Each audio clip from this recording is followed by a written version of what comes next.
So there was a huge Cons of Tarkir drop, and this is by far the strongest card out of all of them. So Ugin Eye of the Storm is 7 of any color for a legendary Planeswalker Ugin with 7 loyalty. It has, whenever you cast this spell, exile up to 1 target permanent that's 1 or more colors. And whenever you cast a colorless spell, exile up to 1 target permanent that's 1 or more colors. It has +2, you gain 3 life and draw a card. 0, add 3 colorless, and -11, search your library for any number of colorless, non-land cards, exile them, then shuffle. Until end of turn, you may cast those cards without paying their mana cost. What an absolute beast of a card.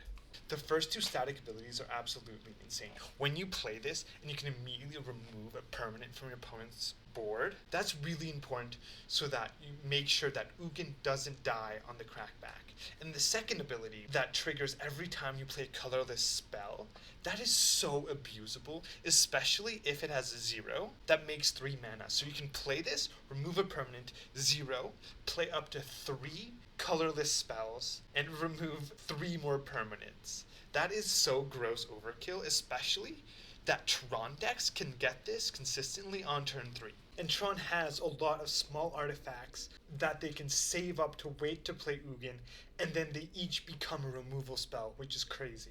And if somehow you don't completely wipe the board when he comes in, he still starts at 7 loyalty. That is so much damage that your opponent needs to do after getting his board wiped. Now his first 2 loyalty abilities really synergize with each other, because if you have a ton of colorless spells, you use the 0 so you can play those spells. But if you don't, you use the +2 to fill your hands so you can play more spells.